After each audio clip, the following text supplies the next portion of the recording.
आज से 2 दिन के बाद मेरा जन्मदिन है। लगता है हर बार की तरह इस बार भी सभी पक्षी मेरा जन्मदिन बहुत ही धूमधाम से मनाएंगे। लेकिन इस बार जंगल में किसी भी पक्षी ने मेरे जन्मदिन की अभी तक तैयारी नहीं की है।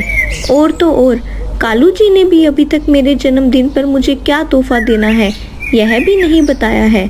लगता है इस बार जंगल में किसी भी पक्षी को मेरा जन्मदिन याद ही नहीं है। रानी कौवी इतना कहती है कि वहाँ पर काला कौवा आ जाता है। चलो मैं किसी न किसी तरह कालू जी से पूछती हूँ कि 2 दिन के बाद मेरा जन्मदिन है, क्या उनको मेरा जन्मदिन याद है या फिर नहीं। कालू जी, आज से 2 दिन के बाद कुछ है, क्या आपको याद है या फिर नहीं। रानी, आज से 2 दिन के बाद क्या है, मुझे तो याद ही नहीं है। तुम ही बता दो कि आज से 2 दिन के बाद क्या है। मेरा अंदाजा बिल्कुल ठीक निकला। कालू जी को मेरा जन्मदिन बिल्कुल भी याद नहीं है। ये कालू जी मेरा जन्मदिन कैसे भूल सकते हैं। बताओ रानी, आज से 2 दिन के बाद क्या है। कुछ नहीं कालू जी, कुछ भी नहीं है। आप अपना काम कीजिए। मैं सब समझता हूँ कि आज रानी मुझ पर इतना गुस्सा क्यों है। रानी को लगता है कि मुझे उसका जन्मदिन याद नहीं है, लेकिन मुझे तो उसका जन्मदिन याद है। लेकिन मैं रानी का जन्मदिन बहुत ही धूमधाम से मनाऊंगा और रानी को मैं सरप्राइज भी दूंगा। रानी, मैं ज़रा कुछ देर में आता हूँ, मुझे किसी काम से जाना है। यह कहकर काला कौवा वहाँ से चला जाता है। लगता है कालू जी मुझसे बिल्कुल भी प्यार नहीं करते हैं, तभी तो उनको मेरा जन्मदिन याद नहीं है। लेकिन कोई बात नहीं, जंगल के पक्षियों को तो मेरा जन्मदिन याद होगा और वो मेरा जन्मदिन बहुत ही धूमधाम से मनाएंगे, देख लेना। कालू कौवे, क्या बात है, तुमने हम सब पक्षियों को क्यों जमा किया है, आखिर क्या बात है। तोते, मुझे पता है कि कालू कौवे ने हम सब पक्षियों को क्यों जमा किया है। कालू कौवे, तुम हम सब पक्षियों से यही कहना चाहते हो ना, आज से 2 दिन के बाद रानी कौवी का जन्मदिन है और हम रानी कौवी का जन्मदिन बहुत ही धूमधाम से मनाएं, है ना। हाँ हाँ मीनू चिड़िया, मैं तुम सब पक्षियों से यही बात करने वाला था। लेकिन मीनू चिड़िया, मैंने और रानी कौवी ने तुम सब पक्षियों के साथ कितना गलत किया है, फिर भी मीनू चिड़िया तुम्हें रानी कौवी का जन्मदिन याद है। मुझे तो यह बात सुनकर बहुत ही हैरत है। कालू कौवे, रानी कौवी ने हम सब के साथ जो भी किया, हम सब ने उसके लिए रानी कौवी को माफ़ कर दिया है और हम रानी कौवी से बहुत ही ज़्यादा प्यार करते हैं। और देखना कालू कौवे, हम रानी कौवी का जन्मदिन बहुत ही धूमधाम से मनाएंगे। हाँ कालू कौवे, तुम्हें याद है कि हमने पिछली बार रानी कौवी का जन्मदिन कितने धूमधाम से मनाया था और हम सब पक्षियों ने रानी कौवी को कितने अच्छे अच्छे तोहफे भी दिए थे। हाँ हाँ कबूतर, मुझे रानी कौवी का पिछला जन्मदिन बहुत ही अच्छे से याद है।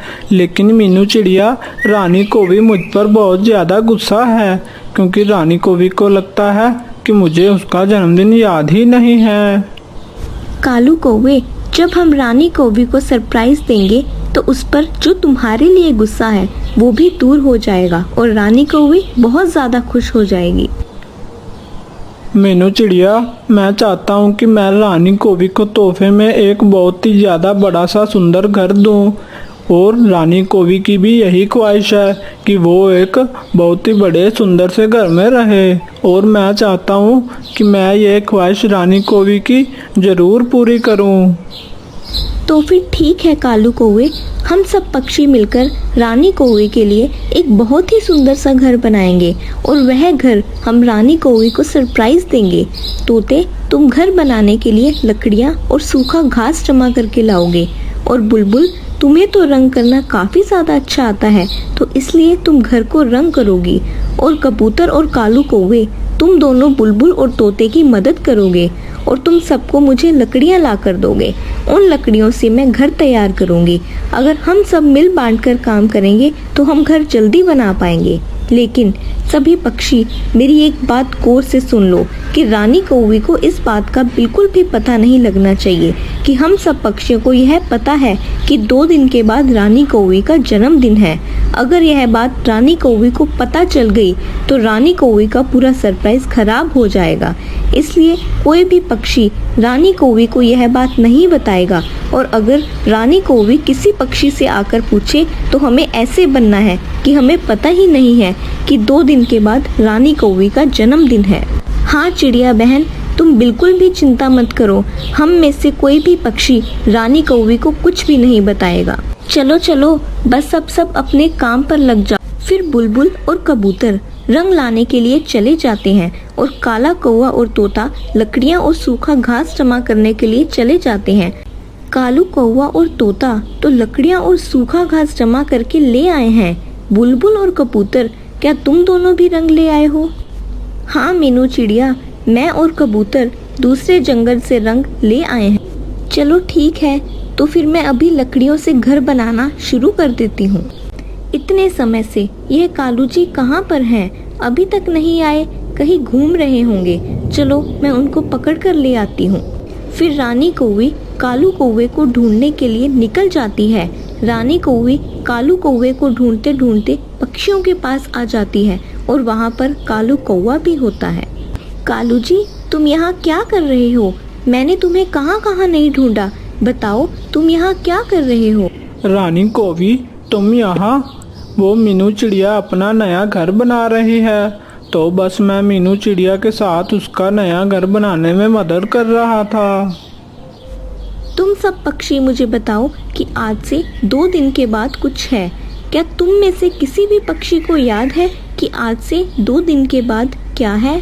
नहीं रानी कौवी, हमें नहीं पता है कि आज से 2 दिन के बाद क्या है। तुम खुद ही बता दो कि आज से 2 दिन के बाद क्या है। मीनू चिड़िया, क्या तुम्हें भी याद नहीं है कि आज से 2 दिन के बाद क्या है? नहीं रानी कौवी, मैं तो अपने कामों में इतना व्यस्त रहती हूँ कि मुझे कुछ याद नहीं है कि आज से 2 दिन के बाद क्या है। इन सब पक्षियों में से किसी को भी याद नहीं है कि 2 दिन के बाद मेरा जन्मदिन है। इन सब पक्षियों को तो मैं अपना समझती थी, लेकिन यह सब पक्षी मुझसे बिल्कुल भी प्यार नहीं करते हैं।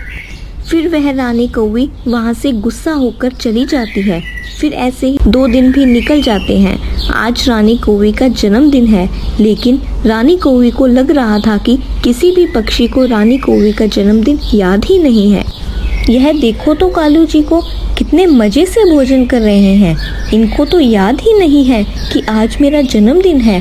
और पक्षियों को तो देखो, सबके सब अपने अपने कामों में व्यस्त हैं कि कोई पक्षी आकर मुझे मेरे जन्मदिन की विश ही कर दे। वहीं दूसरी तरफ पक्षियों ने रानी कौवी के जन्मदिन की पूरी तैयारी कर ली थी, और वहीं मीनू चिड़िया भी रानी कौवी का एक बहुत ही सुंदर सा घर बना दिया था। रानी कौवी का घर कितना सुंदर लग रहा है। बुलबुल ने रंग भी कर दिया है, जिसके कारण यह कितना सुंदर लग रहा है। चलो अब मैं पक्षियों के पास जाती हूँ। पक्षियों, सारी तैयारी हो गई है। हमें रानी कौवी के घर को भी बहुत ही सुंदर बना दिया है, और हमने केक भी मंगवा लिया है। अब रानी कौवी और काले कौवे को बुलाना ही रह गया है। मीनू चिड़िया, मैं अभी काले कौवे और रानी कौवी को बुलाकर लाती हूँ। फिर वह बुलबुल रानी कौवी को बुलाने के लिए चली जाती है। बस अब बहुत हो गया है, अब मैं इस जंगल में नहीं रहूंगी। मैं हमेशा हमेशा के लिए यह जंगल छोड़कर अपनी माँ के जंगल में जा रही हूँ। मैं अपनी माँ के पास ही रहूंगी। कालू जी, मैं अपनी माँ के घर जा रही हूँ। मैं जान चुकी हूँ कि इस जंगल में कोई भी पक्षी मुझसे बिल्कुल भी प्यार नहीं करता है, इसलिए मैं इस जंगल को हमेशा हमेशा के लिए छोड़कर जा रही हूँ। अरे अरे भाई, क्या हो गया? रानी कौवी, तुम कहाँ जा रही हो? देखो ना बुलबुल, यह रानी कौवी कह रही है कि जंगल में कोई भी पक्षी रानी कौवी को प्यार नहीं करता है, इसलिए यह जंगल छोड़कर रानी कौवी अपनी माँ के घर जा रही है।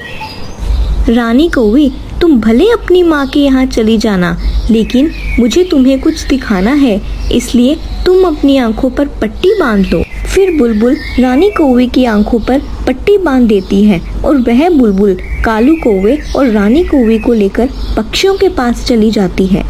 अरे बुलबुल, मुझे कहाँ ले आई हो? मेरी आंखों से पट्टी खोलो, मुझे कुछ नहीं दिख रहा है। फिर रानी कौवी अपनी आंखों से पट्टी खोल देती है। जब रानी की आंखों से पट्टी खोल दी तो रानी कौवी अपना सरप्राइज देकर काफ़ी ज़्यादा खुश हो जाती है। पक्षियों, तुम सबको मेरा जन्मदिन याद था? और कालू जी, आपको भी मेरा जन्मदिन याद था? हाँ हाँ रानी, हम सबको तुम्हारा जन्मदिन याद था। हम भला तुम्हारा जन्मदिन कैसे भूल सकते हैं। फिर रानी कौवी अपने जन्मदिन का केक खाती है और सभी पक्षियों को अपने जन्मदिन का केक खिलाती है। रानी कौवी, अब केक खिलाना तो खत्म हो गया है। चलो, अब हमें तुम्हारे जन्मदिन का बहुत ही सुंदर सा तोहफा देना है। चलो, तुम हमारे साथ चलो। फिर मीनू चिड़िया रानी कौवी को लेकर उसके घर के पास आ जाती है और रानी कौवी से कहती है, रानी कौवी, यह तुम्हारा घर है। हम सब पक्षियों ने मिलकर यह घर तुम्हें तोहफे में दिया है। यह तुम्हारे जन्मदिन का तोहफा है रानी कौवी। रानी कौवी इतना बड़ा और इतना सुंदर घर देखकर काफ़ी ज़्यादा खुश हो जाती है। पक्षियों, मुझे माफ़ कर दो। मुझे तो लगा था कि तुम सब पक्षियों को मेरा जन्मदिन याद ही नहीं है, लेकिन तुम सब पक्षियों ने मेरे जन्मदिन पर कितना बड़ा तोहफा दिया है। फिर अब रानी कौवी और बाकी सारे पक्षी खुशी खुशी जंगल में रहने लगते हैं। अगर आपको हमारी स्टोरी अच्छी लगी तो चैनल को सब्सक्राइब करना मत भूलिएगा।